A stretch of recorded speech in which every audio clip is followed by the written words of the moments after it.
Hi, and welcome to the Let's K12 Better podcast. This podcast is a project between Mama Wall Capes and their kids. Hi! In our podcast, we will cover a variety of subjects involving K12 education and family life. We will talk about the ways that parents, kids, and educators can improve K12 education and family life. We encourage you to join our conversation on social media using the hashtag Let's K12 Better.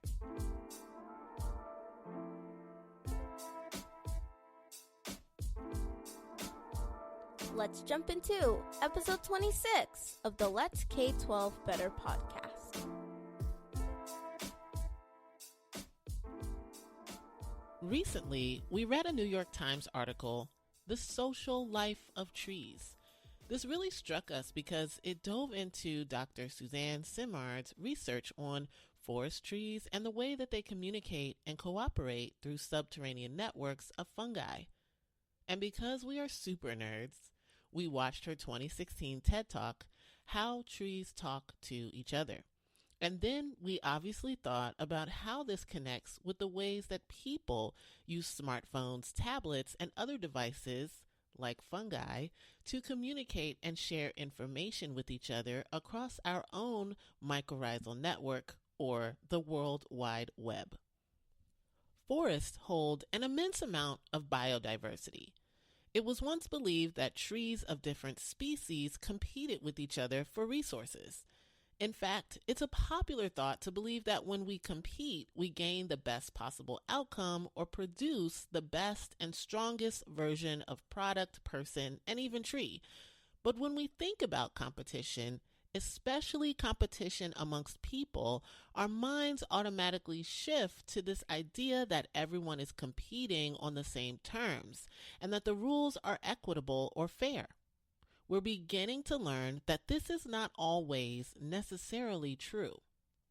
So if we are turning this idea of competing on its head and we're challenging this notion, then how are we going to get the best results, the best product, the best person, and the best tree? Maybe it's more than just finding the one best. What can we learn from the trees? Dr. Simard discovered that some trees live collaboratively and cooperatively. Paper birch and Douglas fir, for instance, share resources with each other depending on the time of year.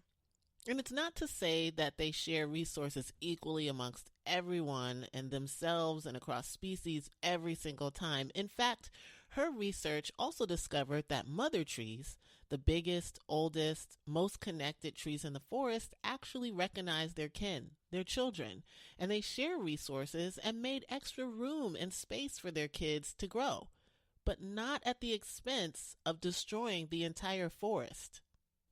Life, it seems, is a delicate balance, a series of choices that challenges individuals to balance individual needs and the needs of those most like them with the needs of others. The more that my kids and I read, the more we realized how collaborative the forest is and, well, really, how collaborative life is. Families, communities, cities, and towns are like forests with their own rules, their own norms of communicating danger and how to gather information and resources. But humanity has yet to evolve to a place where we truly leverage the benefits of a collaborative approach to living on this planet with each other. When we think about resource distribution, knowledge sharing, and even the spaces we inhabit, what lessons can we take from Dr. Simard's research that might inspire us to see others around us as potential super cooperators? Maybe the trees tell us that the secrets to our survival are found below the surface in our need to connect with each other.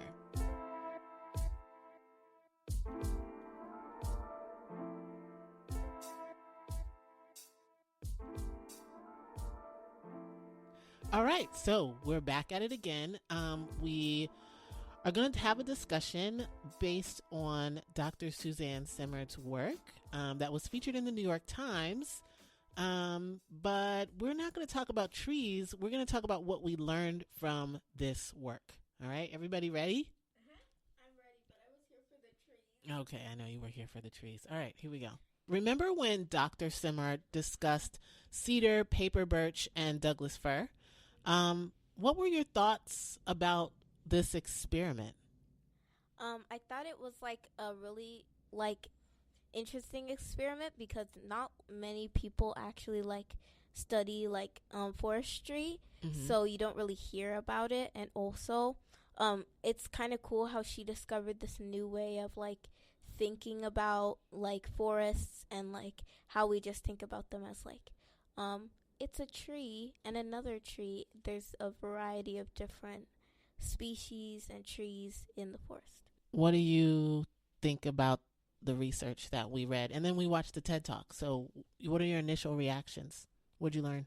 I think it's kind of cool that she not only created a hypothesis, but she also did it, and it proved a lot of theorists and scientists wrong when they thought, I mean, not every scientist thought this, but they thought each tree was competing against each other, or not just scientists, but a lot of people thought different species birch trees and fir trees were competing for resources, but actually they're helping each other.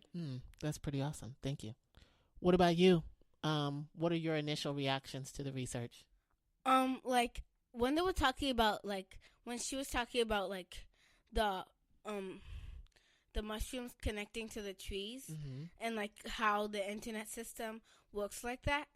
I think that was really cool because it shows that there are actually some similarities from trees to humans, not just from trees to other trees.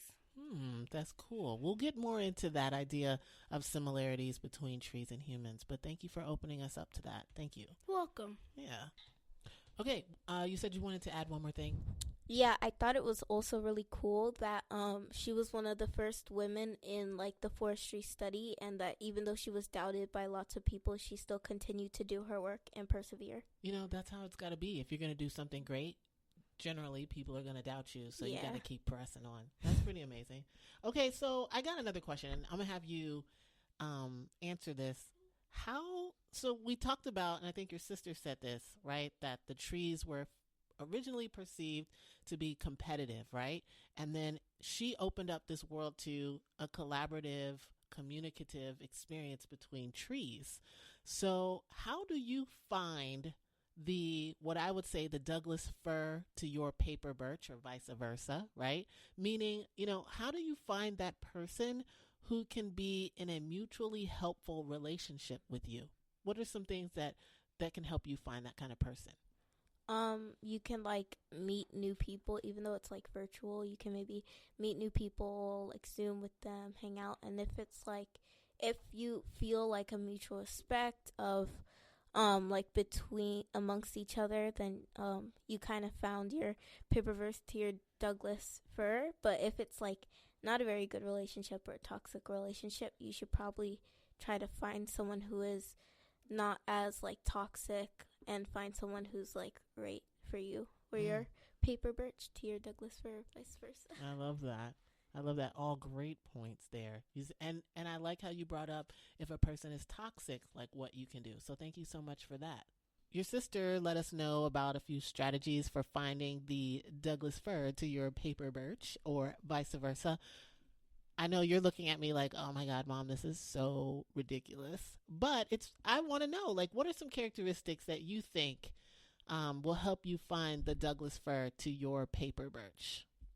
Someone that will respect you, and when you need help, they'll help you, and when they need help, you have to help them, because otherwise, like Naima said, it would be a toxic relationship or a one-sided relationship where you're only helping them or they're only helping you, which is not healthy, and that's not what it is.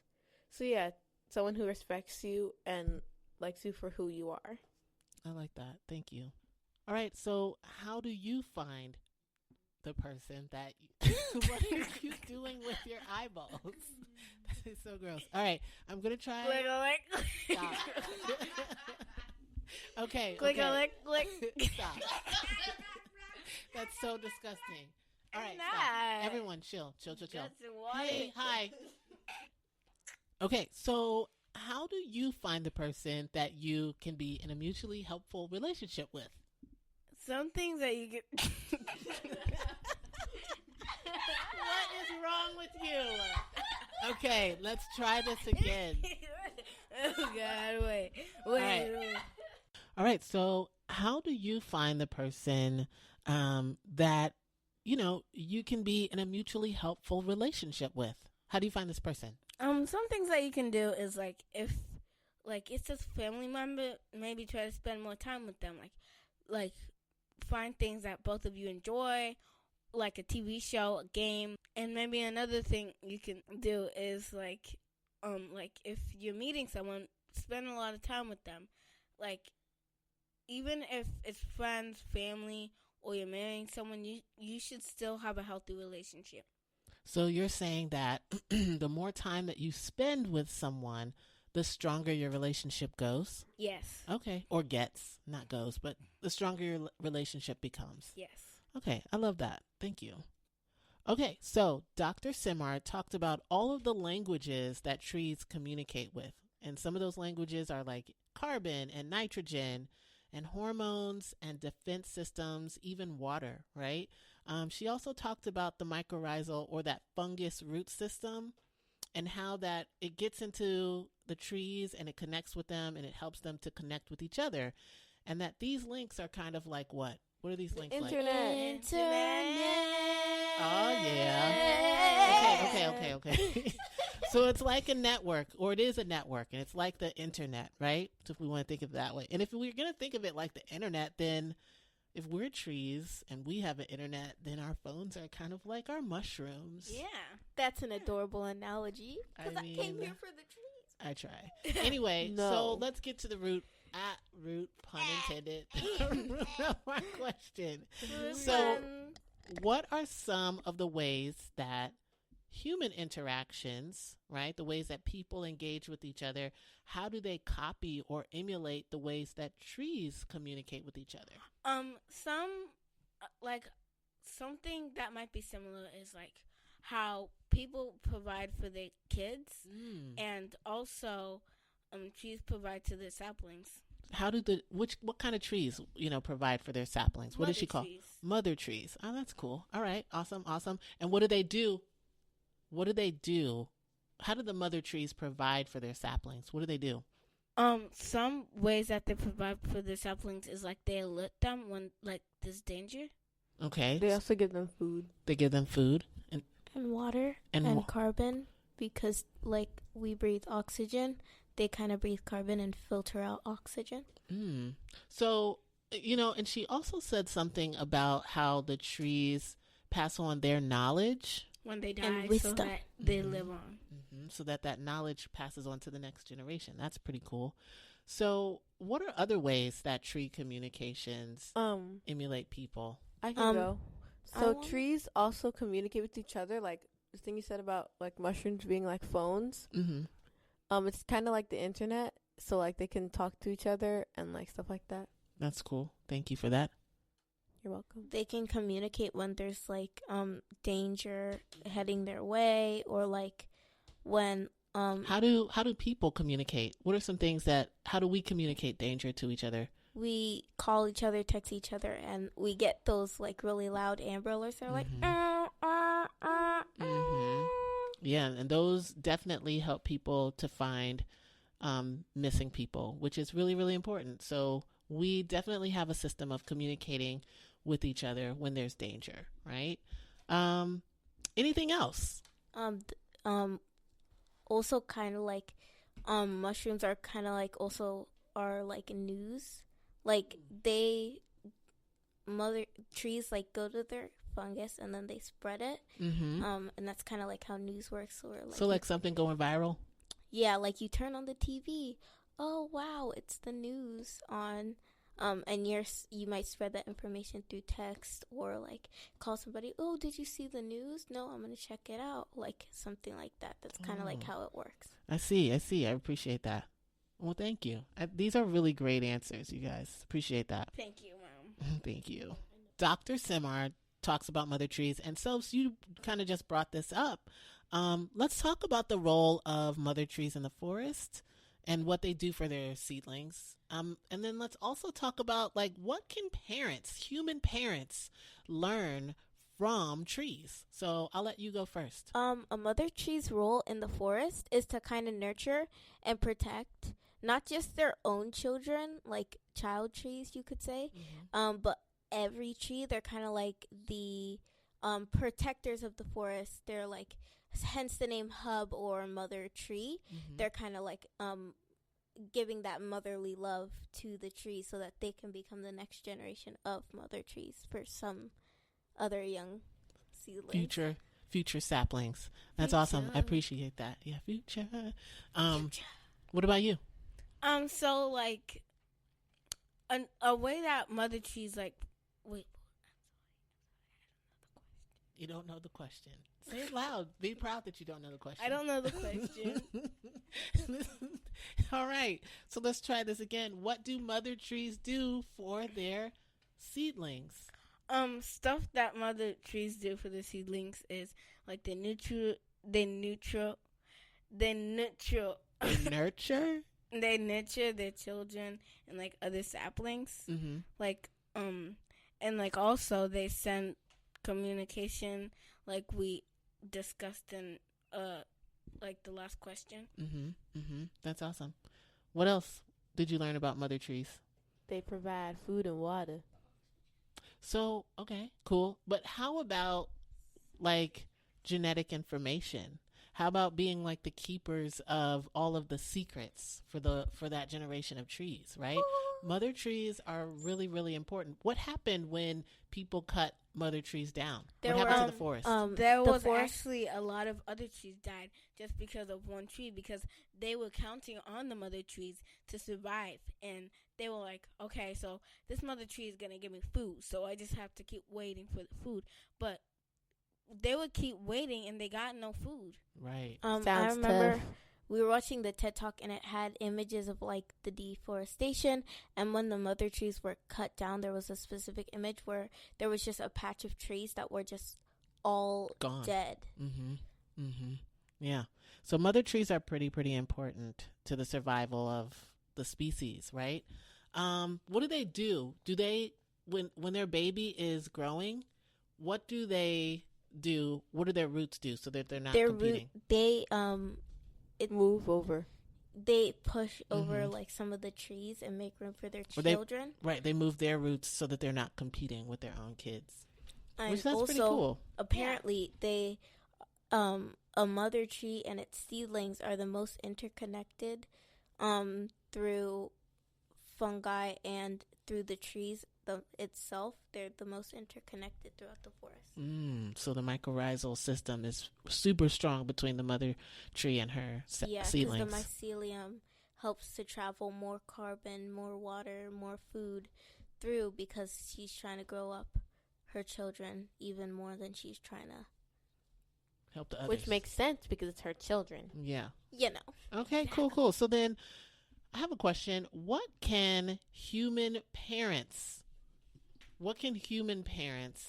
learn from trees? You're going to go first. She's first. I'm going. And then she's second. No. That's all right, but that's how it is. So basically,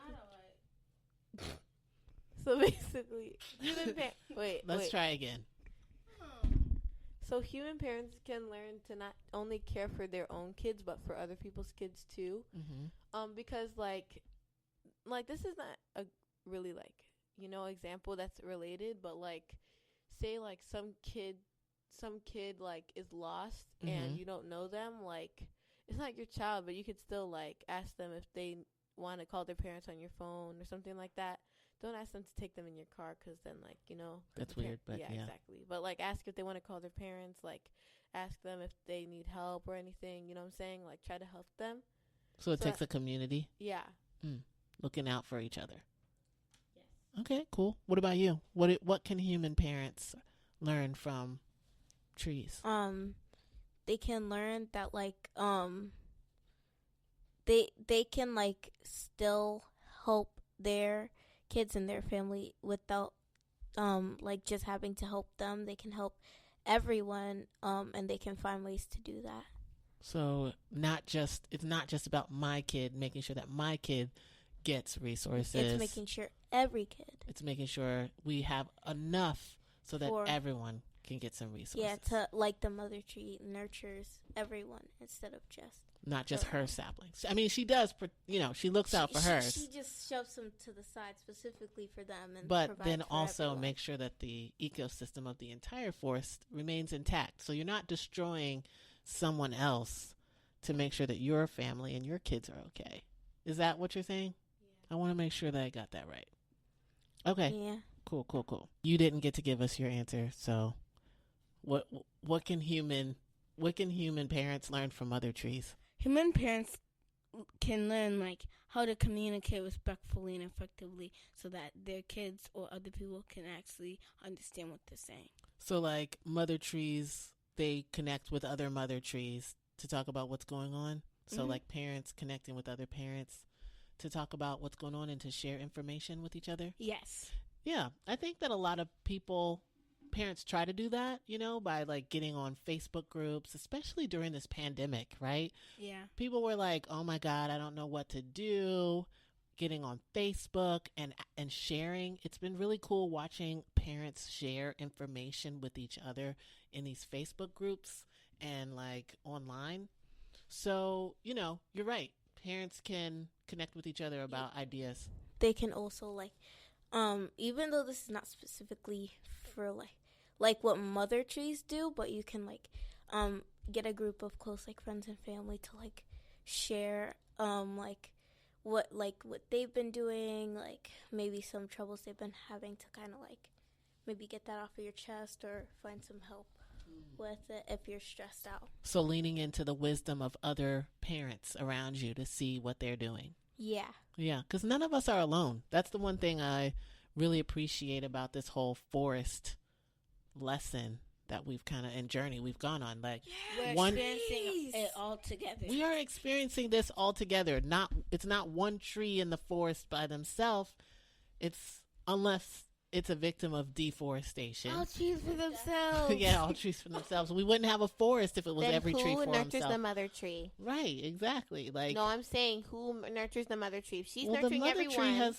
The mother tree has gotten to a point where she has figured out a system of taking care of herself, like a mom, while also taking care of others.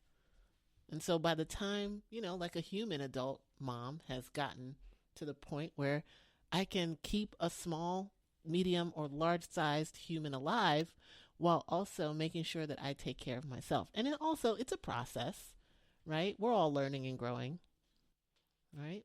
Yeah. That's a great question. I like that. Who's taking care of the mother trees? For all the parents out there, well, it's a saying, but for all the parents out there, making sure that you're not only just taking care of your seedlings, making sure that you're also doing something to take care of yourself. I also have a question. Is there a grandma tree? There's got to be a grandma tree if there's a mother tree. Also, you're not the... Wow. Oh my God. Okay, we're moving on to the last question. Can we keep that in there? We can keep that in here. All right, so we've come to our final question. Let's talk about super cooperators. So this idea that even though trees like a Douglas fir and a paper birch are two different kinds of tree, right? They're not competing with each other. They're actually collaborating. They're communicating. They're helping each other so that everyone can survive.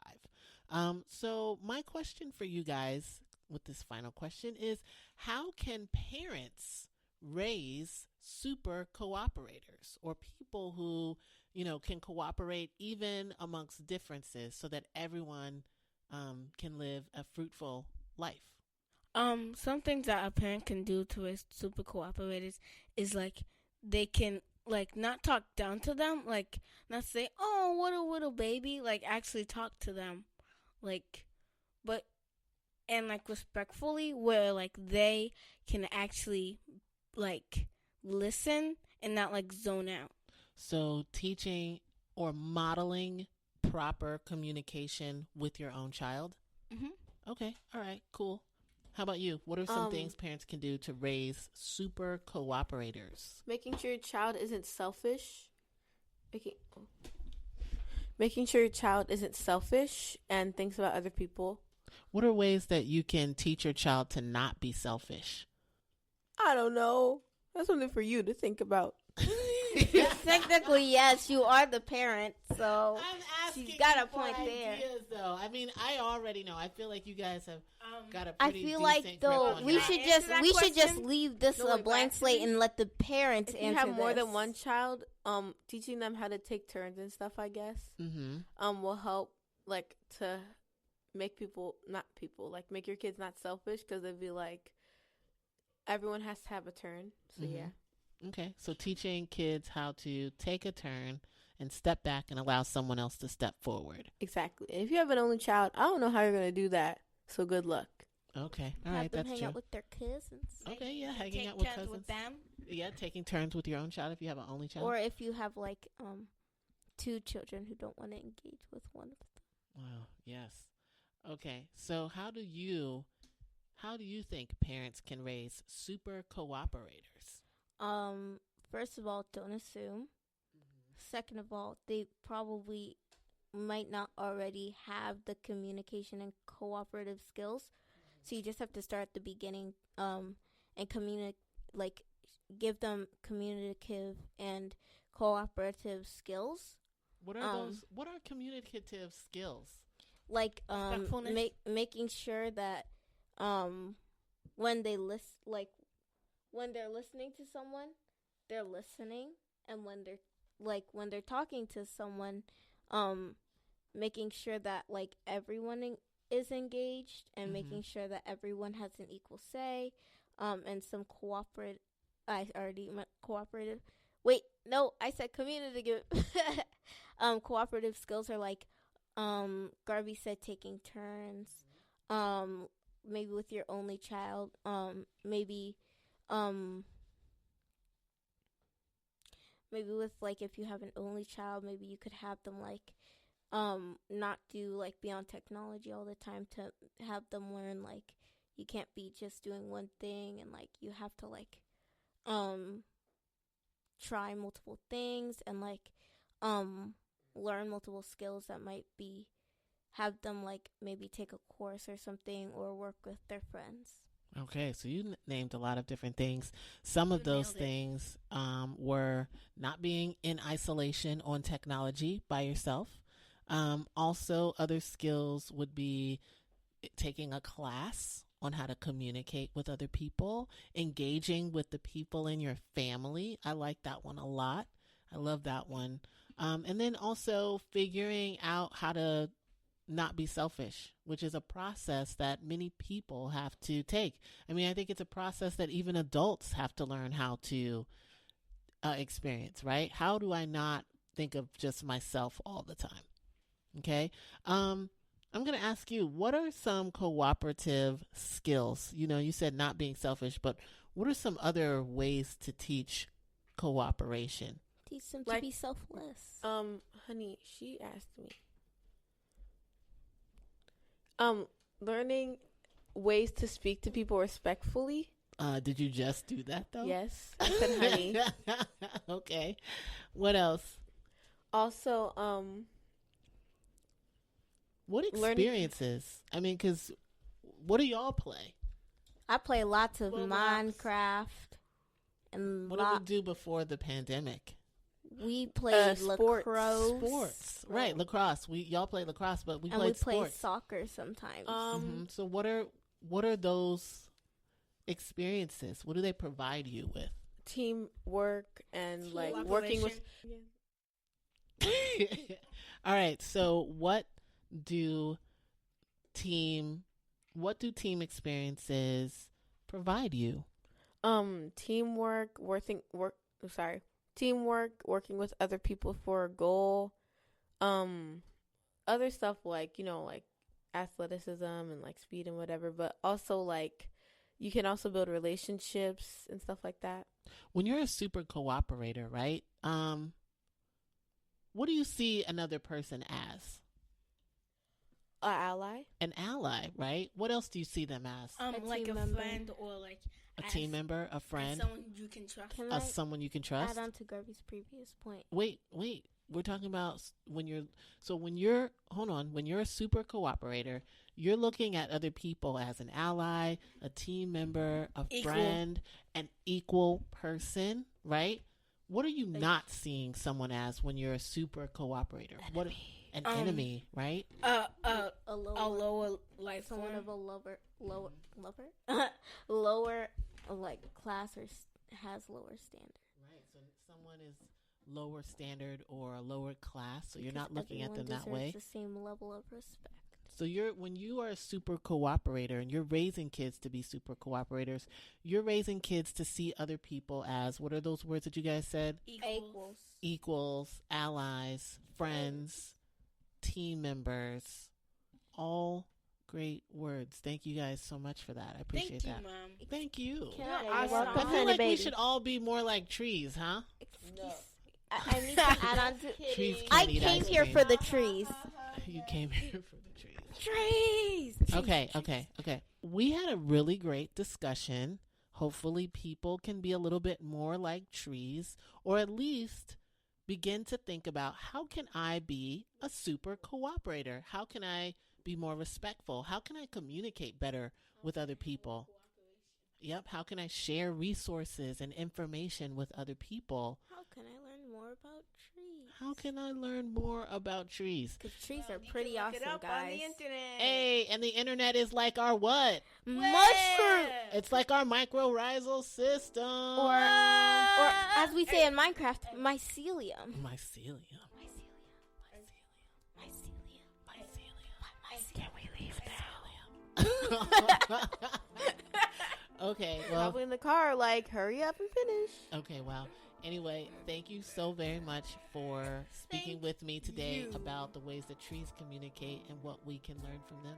Thank you for helping me connect the dots, you guys. I really appreciate this conversation. Yes, I enjoy talking about trees with you. Hey. You're welcome. Trees are so beautiful. We challenge families to hold a discussion about super cooperators. How can we take lessons about connectivity from the trees in Dr. Simard's research? Do you see your family in competition with other families in your neighborhood, your city, your county, or state, this country? Across races, classes, and other diverse demographics, are you competing with other individuals and groups? How do you talk to your children about their role in sharing resources and information across similarities and differences? If you have any cool epiphanies that you'd like to share, please leave them in the comments or share with us on social media using the hashtag #Let'sK12Better.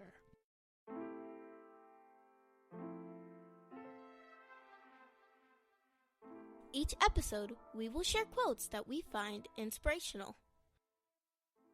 Maya Angelou was an American poet, writer, and civil rights activist. Her quote, "When you learn, teach. When you get, give." Rachel Carson was an American marine biologist, author, and conservationist.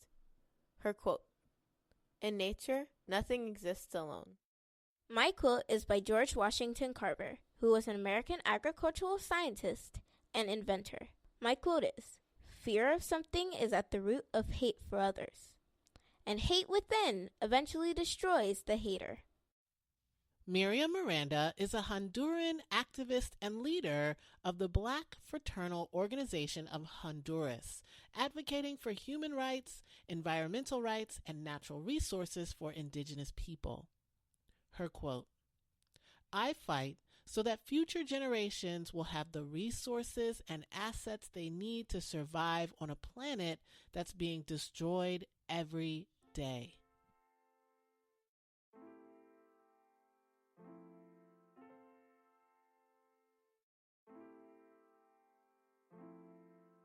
Thank you for listening to the Let's K12 Better podcast. If you enjoyed this episode, please rate, review, and subscribe.